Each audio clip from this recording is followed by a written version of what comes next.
4 ಅಂಕ ಜೊತೆಗೆ ಮ್ಯಾಪಲ್ಲಿ ಇರ್ತಕ್ಕಂಥ ಯಾವೆಲ್ಲ ಕ್ವಶನ್ಸ್ಗಳು ಬರ್ಬೋದು ಅದನ್ನು ಕೂಡ ನಾವೇನು ಮಾಡಿದ್ದೀವಿ ತಂದಿದ್ದೀವಿ.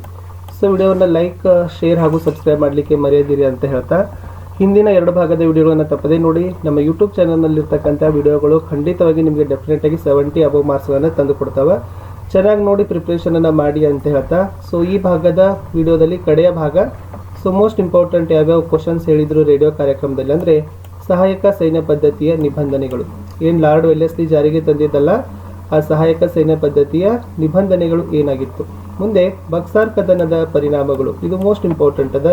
ಈ ಬಕ್ಸಾರ್ ಕದನ ಆದಮೇಲೆ ಯಾವೆಲ್ಲ ಪರಿಣಾಮಗಳು ಅದರದ್ದು ಕಂಡು ಬಂತು. ಇನ್ನು ಮುಂದಿನ ಪ್ರಶ್ನೆಗಳಿತ್ತು, ಶ್ರೀರಂಗಪಟ್ಟಣ ಒಪ್ಪಂದದ ಷರತ್ತುಗಳು ಏನು. ಯಾಕಂದ್ರೆ ಟಿಪ್ಪುವಿಗೆ ಇದು ಒಂದು ರೀತಿಯಾಗಿರ್ತಕ್ಕಂಥ ಹಿನ್ನಡೆ ಆಗಿರ್ತಕ್ಕಂಥದ್ದು.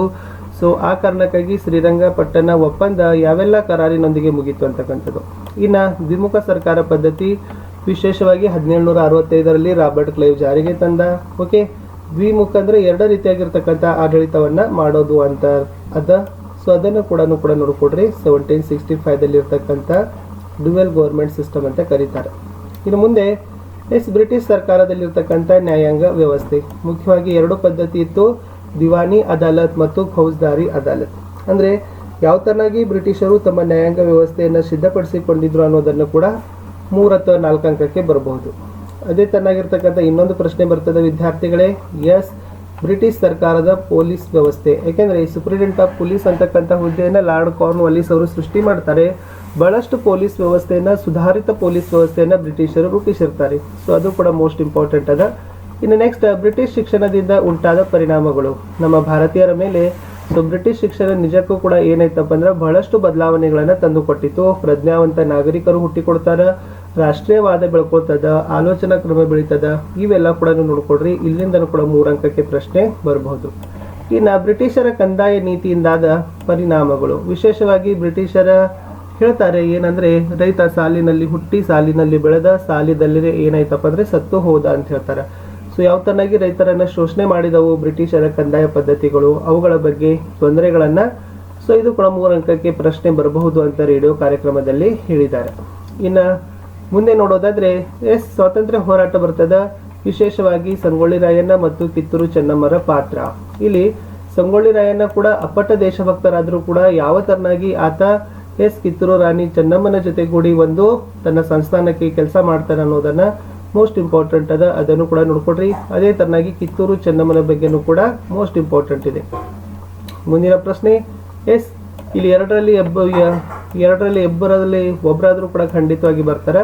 ಚಿಕ್ಕದೇವರಾಜ ಒಡೆಯರು, ನಾಲ್ವಡಿ ಕೃಷ್ಣರಾಜ ಒಡೆಯರು ಮೋಸ್ಟ್ ಇಂಪಾರ್ಟೆಂಟ್ ಇದಾವೆ. ಯಾಕಂದ್ರೆ ವಿಶೇಷವಾಗಿ ಇವರ ಸಾಧನೆಗಳನ್ನ ಬಹಳ ಕೇಳಲಿಕ್ಕತ್ತಾರ 3 ಅಂಕಗಳಿಗೆ. ಅದನ್ನು ಕೂಡ ತಾವುಗಳು ನೋಡ್ಕೊಂಡ ಹೋಗಿ.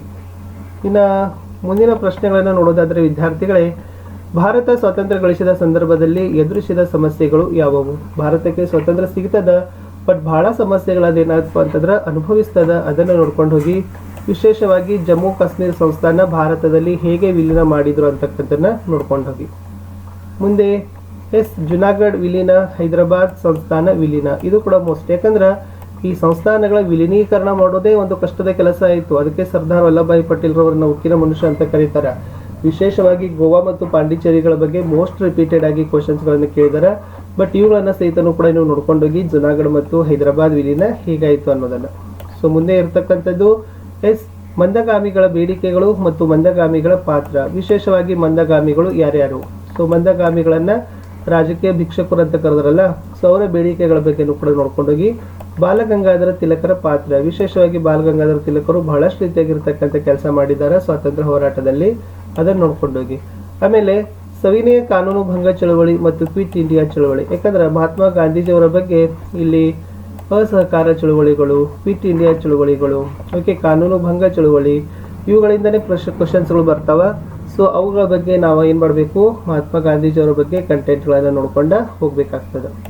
ಇದು ನೆಕ್ಸ್ಟ್ ಸ್ವಾತಂತ್ರ್ಯ ಹೋರಾಟದಲ್ಲಿ ವಿಶೇಷವಾಗಿ ಸುಭಾಷ್ ಚಂದ್ರ ಬೋಸರ ಪಾತ್ರ. ಯಾಕಂದ್ರೆ ಸುಭಾಷ್ ಚಂದ್ರ ಬೋಸರು ಬಹಳಷ್ಟು ಕೆಲಸ ಮಾಡಿದ್ದಾರೆ. ಡಾಕ್ಟರ್ BR ಅಂಬೇಡ್ಕರ್ ಅವರ ಪಾತ್ರ ಕ್ವಶನ್ಸ್ ಬರ್ಬೋದು, ನೋಡ್ಕೊಂಡೋಗಿ. ಮೋಸ್ಟ್ ಎಕ್ಸ್ಪೆಕ್ಟೆಡ್ ಇದೆ. ಮುಂದೆ ಜವಾಹರ್ಲಾಲ್ ನೆಹರು ಅವರ ಬಗ್ಗೆ ಅಂದರೆ ಭಾರತದ ಮೊದಲ ಪ್ರಧಾನಮಂತ್ರಿಯಾಗಿ ಜವಾಹರ್ಲಾಲ್ ನೆಹರು ಅವರ ಸಾಧನೆಗಳ ಬಗ್ಗೆ ಬರ್ಬೋದು. ಜಲಿಯನ್ ವಾಲಾಬಾಗ್ ಹತ್ಯಾಕಾಂಡನೂ ಕೂಡ ಮೋಸ್ಟ್ ಇಂಪಾರ್ಟೆಂಟ್ ಆಗಿರತಕ್ಕಂಥ ಟಾಪಿಕ್ಗಳು ಇದಾವೆ. ಇನ್ನು ಮುಂದೆ ಯಾವೆಲ್ಲ ಹೇಳಿದ್ದಾರೆ ಅಂತಂದ್ರೆ ಬ್ರಹ್ಮ ಸಮಾಜದ ಬೋಧನೆಗಳನ್ನು ಹೇಳಿದ್ದಾರೆ. ಆಮೇಲೆ ಸತ್ಯಶೋಧಕ ಸಮಾಜದ ಸುಧಾರಣೆಗಳು, ವಿಶೇಷವಾಗಿ ಸಾಮಾಜಿಕ ಧಾರ್ಮಿಕ ಸುಧಾರಣಾ ಚಳವಳಿಗಳಲ್ಲಿ ಬ್ರಹ್ಮ ಸಮಾಜದ ಬೋಧನೆಗಳು ಬಹಳ ಇಂಪಾರ್ಟೆಂಟ್ ಇದಾವೆ. ಆಮೇಲೆ ಸತ್ಯಶೋಧಕ ಸಮಾಜದ ಸುಧಾರಣೆಗಳು, ವಿಶೇಷವಾಗಿ ಪಾನ ನಿಷೇಧ, ಸ್ತ್ರೀ ಪುರುಷ ಸಮಾನತೆ, ಗುಲಾಮಗಿರಿ ಖಂಡನೆ, ಅದನ್ನು ನೋಡ್ಕೊಂಡೋಗಿ ಅದು ಮೋಸ್ಟ್ ಇಂಪಾರ್ಟೆಂಟ್. ಇನ್ನು ಸ್ವಾಮಿ ವಿವೇಕಾನಂದರು ಯುವಕರಿಗೆ ಪ್ರೇರಕರೇ ಆಗಿದ್ರು ಅನ್ನೋದನ್ನು ಸಮರ್ಥನೆ ಮಾಡಲಿಕ್ಕೆ ಕೇಳಬಹುದು. ಆಮೇಲೆ ಆರ್ಯ ಸಮಾಜದ ಸುಧಾರಣೆಗಳನ್ನು ಸಹಿತ ಕೇಳಬಹುದು. ಸೊ ಇವುಗಳನ್ನು ಸಹಿತ ನೋಡ್ಕೊಂಡು ಹೋಗಿ. ಇನ್ನು ನೆಕ್ಸ್ಟ್ ಹೇಳೋದಾದರೆ ವಿದ್ಯಾರ್ಥಿಗಳೇ, ಎನಿ ಬೆಸೆಂಟ್ ಅವರ ಸುಧಾರಣಾ ಕ್ರಮಗಳು 19ನೇ ಶತಮಾನವನ್ನು ಭಾರತೀಯ ನವೋದಯ ಕಾಲ ಅಂತ ಕರೀತಾರೆ. ಸೊ ಇವುಗಳು ಕೂಡ ಮೋಸ್ಟ್ ಆಗಿರ್ತಕ್ಕಂಥ ಪರೀಕ್ಷೆಗೆ ಬರಬಹುದಾಗಿರ್ತಕ್ಕಂಥ ಪ್ರಶ್ನೆಗಳೇ ಇಲ್ಲಿಂದಾಗಿದ್ದಾವೆ. ಮುಂದಿನ ಪ್ರಶ್ನೆಗಳನ್ನು ನೋಡೋದಾದರೆ ವ್ಯತ್ಯಾಸಗಳಲ್ಲಿ ಸಂಘಟಿತ ಮತ್ತು ಅಸಂಘಟಿತ, ಸಂಘಟಿತ ಮತ್ತು ಅಸಂಘಟಿತ ಕೆಲಸಗಾರರಂದ್ರೆ ಏನು, ಅವರ ವ್ಯತ್ಯಾಸ, ಅದಕ್ಕೆ ಉದಾಹರಣೆಗಳನ್ನು ಸಹಿತನೂ ಕೂಡ ನೋಡ್ಕೊಂಡು ಹೋಗಿ. Structured and non structured labours ಅಂತ ಕರೀತಾರೆ. ನೆಕ್ಸ್ಟ್ ಭಾರತದ ಭೂಪಟಗಳಲ್ಲಿ ವಿಶೇಷವಾಗಿ ತಾವೇನು ಮಾಡಬೇಕಪ್ಪ ಅಂತಂದ್ರೆ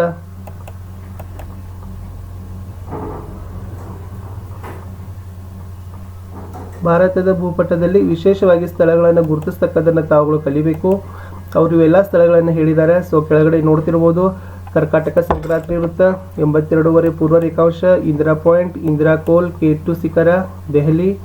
ನೆಕ್ಸ್ಟ್ ಇರ್ತಕ್ಕಂಥದ್ದು ಅರಾವಳಿ ಪರ್ವತ, ವಿಂಧ್ಯ ಪರ್ವತ, ಅನೈಮುಡಿ, ಉತ್ಕಲ ತೀರ, ಕೋರಮಂಡಲ ತೀರ, ಮಲಬಾರ್ ತೀರ, ಕೊಂಕಣ ತೀರ, ಮಾಸಿನ್ರಾಮ್, ರುಹಿಲಿ, ಗಂಗಾನಗರ, ಡ್ರಾಸ್, ಪೂರ್ವ ಘಟ್ಟಗಳು, ಪಶ್ಚಿಮ ಘಟ್ಟಗಳು. ನಿಮಗೆ ನಕಾಶದಲ್ಲಿ ಈ ಕ್ವಶನ್ಸ್ಗಳು ತುಂಬಾ ಬರಬಹುದು. ಪೂರ್ವ ಕರಾವಳಿ, ಪಶ್ಚಿಮ ಕರಾವಳಿ, ಜಿಮ್ ಕಾರ್ಬೆಟ್, ನೀಲಗಿರಿ ಪರ್ವತ. ನೆಕ್ಸ್ಟ್ ಬರ್ತಕ್ಕಂಥದ್ದು ಬಾಂಕ್ರಾನಗಲ್, ಕೋಸಿ, ದಾಮೋದರ, ಹಿರಾಕೂಡ್, ನಾಗಾರ್ಜುನ ಸಾಗರ, ಕೃಷ್ಣ, ತುಂಗಭದ್ರಾ, ನರ್ಮದಾ ಯೋಜನೆ. ಮುಂದೆ ಫರೀದಾಬಾದ್, ಕಾನ್ಪುರ್, ಅಹಮದಾಬಾದ್, ಸೂರತ್, ಜೆಮ್ಶೆಡ್ಪುರ್, ದಾವಣಗೆರೆ, ಕೊಯಮತ್ತೂರು, ಸೇಲಂ, ದುರ್ಗಪುರ, ಭೂಪಾಲ. ಸೊ ಈ ಸ್ಥಳಗಳು ಏನಾಗ್ಬೋದು, ಮೋಸ್ಟ್ ಇಂಪಾರ್ಟೆಂಟ್ ಇದಾವೆ. ಖಂಡಿತವಾಗಿ ಇವುಗಳನ್ನು ನೋಡ್ಕೊಂಡೋಗಿ. ಇವು ಪ್ರಮುಖ ಬಂದರುಗಳಿದಾವೆ. ಇವು ಉಕ್ಕು ಮತ್ತು ಕಬ್ಬಿನ ಕೈಗಾರಿಕೆಗಳಿಗೆ ಪ್ರಸಿದ್ಧವಾಗಿರ್ತಕ್ಕಂಥದ್ದು. ಇವುಗಳು ಕೂಡ ವ್ಯಾಪಾರದಲ್ಲಿ ಪ್ರಸಿದ್ಧವಾಗಿರ್ತಕ್ಕಂಥದ್ದು ಇದಾವೆ. ಇಷ್ಟು ರೇಡಿಯೋ ಪ್ರೋಗ್ರಾಮ್ನಲ್ಲಿ ಏನು ಮಾಡಿದ್ರು ಅಂತಂದ್ರೆ ಕನ್ನಡ ಮೀಡಿಯಮ್ದವ್ರಿಗೆ ಯಾವೆಲ್ಲ ಮೋಸ್ಟ್ ಎಕ್ಸ್ಪೆಕ್ಟೆಡ್ ಕ್ವಶನ್ಸ್ ಹೇಳಿದ್ರು ಅನ್ನೋದನ್ನು ನಾವು ನಿಮಗೆ ಆನ್ಸರ್ಸ್ಗಳನ್ನು ಕೊಟ್ಟಿದ್ದೀವಿ. ಸೊ ದಯಮಾಡಿ ವಿಡಿಯೋಗಳನ್ನು ಲೈಕ್, ಶೇರ್ ಹಾಗೂ ಸಬ್ಸ್ಕ್ರೈಬ್ ಮಾಡಲಿಕ್ಕೆ ಮರೆಯದಿರಿ. ಬಾಯ್.